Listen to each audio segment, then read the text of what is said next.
Hello, good morning बच्चों, सुप्रभात। आज होशिर हाई स्कूल होशिर की ओर से ऑनलाइन क्लास में मैं गंगा तिवारी संस्कृत विषय कक्षा नवम के लिए क्लास में शब्द रूप टॉपिक लेके आया हूं। शब्द रूप से विभक्ति में 2-4 क्वेश्चन प्रत्येक एग्जाम में पूछी जाती है। ये शब्द रूप बालक का लेके आया है जो अकारांत पुल्लिंग है। ये जैसा कि संस्कृत में वचन 3 होते हैं, एक वचन, द्विवचन, बहुवचन, और शब्द रूप में विभक्ति 7 के साथ एक संबोधन होती है। प्रथमा, द्वितीय, तृतीय, चतुर्थी, पंचमी, षष्ठी, सप्तमी और लास्ट में संबोधन। तो ये शब्द रूप बालक का है। इसको पढ़ने का जो है तरीका विभक्ति के अनुसार भी होती है। जैसे कि बालका, बालको, बालका, बालकम, बालको, बालकान। इस प्रकार विभक्ति से आप याद कर सकते हैं इसको। और नहीं तो फिर अगर विभक्ति याद करते हैं तो 7 लाइन आपको याद करनी पड़ेगी सप्तमी तक। और एक संबोधन, संबोधन जो होता है वो प्रथमा विभक्ति का ही रूप होता है, इसमें हे लगा होता है। अब बात करते हैं याद करने की दूसरी जो विधि है, वचन। अगर हम वचन याद करते हैं तो एक वचन जो है एक साथ याद हो जाती है ना। इसमें याद करने के लिए आप याद कर सकते हैं कि बालका, बालकम, बालकेन, बालकाया, बालकात, बालकस्य, बालके, हे बालका। द्वितीय वचन में जो है बालको, बालको, बालकाभ्याम, बालकाभ्याम, बालकाभ्याम, बालकयो, बालकयो, हे बालको। बहुवचन में आते हैं तो ये रूप चलता है बालका, बालकान, बालके, बालकेभ्यः, बालकेभ्यः, बालकानां, बालकेषु, हे बालका।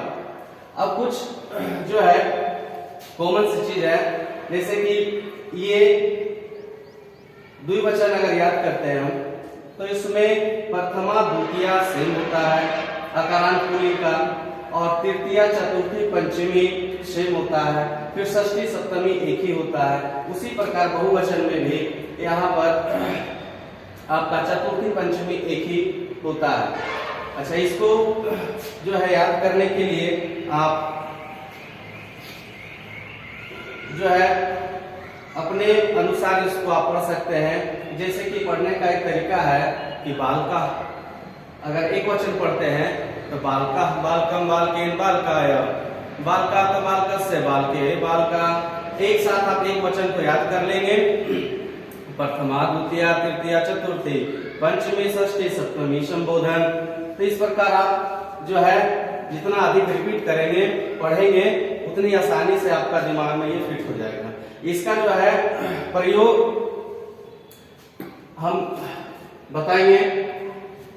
कारक आप लोग पढ़े होंगे, तो कारक का जो चिन्ह होता है जो बताया है,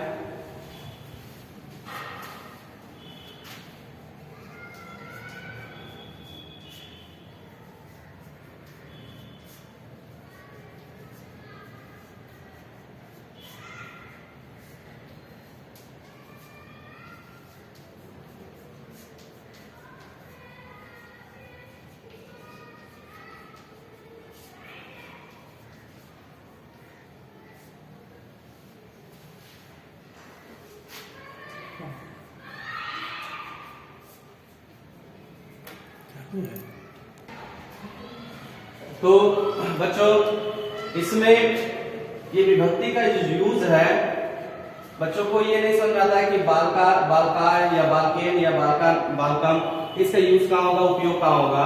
तो चलिए इस पर हम लोग चर्चा करते हैं। कारक और उसका चिन्ह। कारक हम लोग जैसे पढ़ते हैं, कारक का दूसरा रूप संस्कृत में विभक्ति होता है। तो इससे होता है कर्ता ने कर्म को, यहाँ लिखे हुए हैं बच्चों देखिए, कर्ता ने कर्म को करण से संपर्ण संप्रदान के लिए अपादान से अलग या दूर होने पर संबंध काके की राज रे नाने ली अधिकरण में पेपर संबोधन है अरे अजी इत्यादि जो इसका कारक का चिन्ह होते हैं, इसी के अनुसार ये जो वचन एक वचन द्विवचन बहुवचन है इसका उपयोग होता है। अगर हम बोलेंगे बालक ने तो बालका, बालक को तो बालकम, बालक से तो बालके, बालक के लिए तो बालका। यहाँ एक बालक के लिए चर्चा हो रही है, ये एक वचन है, एक बालक के लिए। अगर वही बात हो जाएगा द्विवचन में तो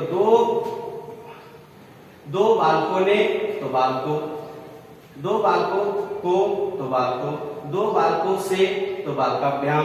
तो दो बालक पर चर्चा होती है तो ये आपका द्विवचन का जो फॉर्मूला है, जो सूत्र है, उसको आप याद कीजिएगा। और बहुत सारे बच्चों के बारे में अगर चर्चा होगी तो बहुवचन का जो है ये आपका रूप चलेगा।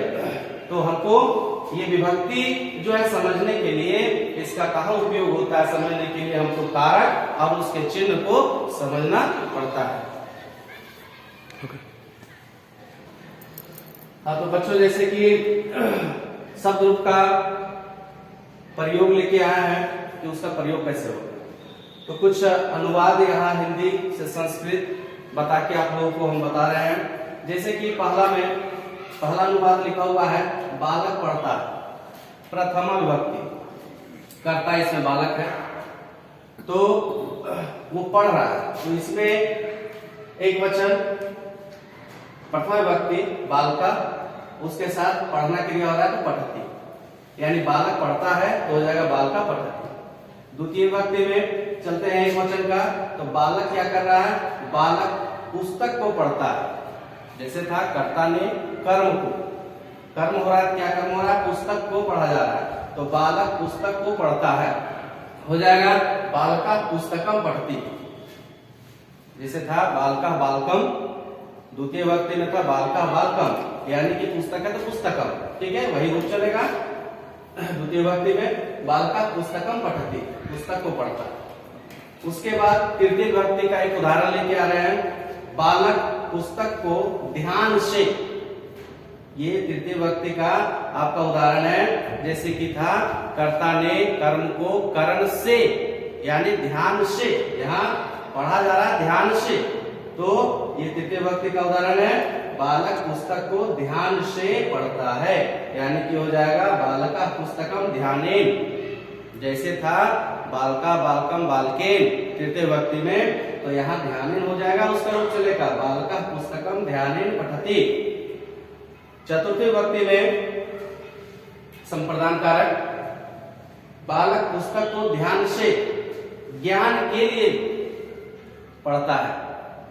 कर्ता ने कर्म को करण से संप्रदान के लिए, संप्रदान कारक में जो चिन्ह है कारक का के लिए, यानी कि ज्ञान के लिए, ये आपका उदाहरण होगा चतुर्थी विभक्ति का। तो इसका हो जाएगा संस्कृत अनुवाद, बालका पुस्तकम ध्यानेन ज्ञानाय पठति। संप्रदान कारक का उदाहरण ज्ञानाय, जैसे था बालका बालकम बालकेन बालका, चतुर्थी विभक्ति में बालका आ रहा था, तो यहाँ ज्ञान के लिए तो ज्ञानाय पठति। यहाँ तो बच्चों पंचमी विभक्ति जो है अपादान कारक, उसका उदाहरण जो है ये है, बालक पुस्तक को ध्यान से ज्ञान के लिए घर से बाहर जाकर पढ़ता है, मतलब घर से दूर होकर पढ़ रहा है ना। अपादान कारक का चिन्ह है अपादान से अलग या दूर होने पर, तो घर से दूर होकर पढ़ रहा है, घर से बाहर जाकर पढ़ता है, यानी इसका संस्कृत अनुवाद हो जाएगा बालका पुस्तकम ध्यानेन ज्ञानाय गृहात् बहिः गत्वा पठति। उसके बाद षष्ठी विभक्ति में संबंध, जो संबंध काके की रानेनी नानेनी चिन्ह होता है, उसका प्रयोग करते हुए एक उदाहरण लेते हैं, बालक ने संस्कृत की, यही तो है ना षष्ठी विभक्ति का, यही आपका उदाहरण है, संस्कृत की पुस्तक, पुस्तक तो पढ़ा जा रहा है मगर किसकी पुस्तक है, तो संस्कृत की पुस्तक है ना। तो बालक ने संस्कृत की पुस्तक को ध्यान से ज्ञान के लिए घर से बाहर जाकर पढ़ता है, ठीक है। षष्ठी विभक्ति का प्रथमा से लेकर षष्ठी विभक्ति का उदाहरण सभी इसमें उपस्थित है। तो इसका अनुवाद हो जाएगा बालकः संस्कृतस्य, है ना, संस्कृतस्य पुस्तकम ध्यानेन ज्ञानाय गृहात् वै गत्वा पठति। उसके बाद अधिकरण में पेपर, तो उसका उदाहरण लेते हुए एक वाक्य है, बालक ने संस्कृत की पुस्तक को ध्यान से ज्ञान के लिए घर से बाहर जाकर हॉस्टल में पढ़ता है। कहां पढ़ रहा है? हॉस्टल में। अधिकरण कारक का चिन्ह क्या? में पेपर। तो यही उसका उदाहरण यहाँ है, हॉस्टल में पढ़ रहा है, घर से बाहर जाकर कहां पढ़ रहा है? हॉस्टल में पढ़ रहा है। तो इसका अनुवाद क्या हो जाएगा? बालकः संस्कृत पुस्तकम ध्यानेन ज्ञानाय गृहात् वै गत्वा छात्रावासे, हॉस्टल यानी छात्रावास से पढ़ते। कहां पढ़ रहा है?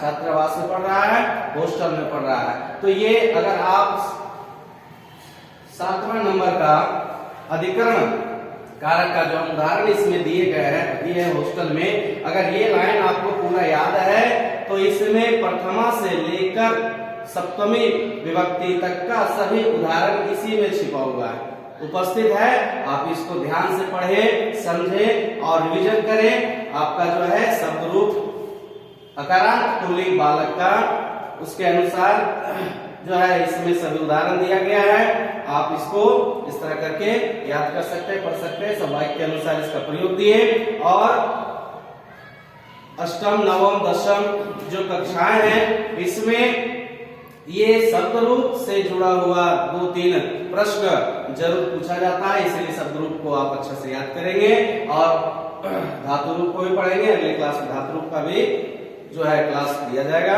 धन्यवाद।